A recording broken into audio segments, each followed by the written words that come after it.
optimally piloted autonomous Black Hawk in Connecticut from 300 miles away right here in Washington, D.C.? And the answer is a resounding yes, we're going to.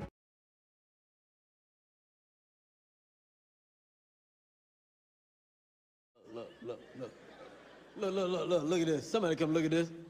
We should warn you that it shows the moment of impact between the aeroplane and the helicopter, which you may find distressing. So here's the video.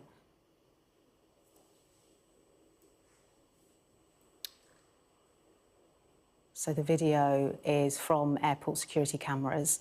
The American television network CNN got hold of it, and it shows two clear angles of the collision between the plane and the Army helicopter near the Ronald Reagan National Airport in the US capital, of course. And Connecticut from 300 miles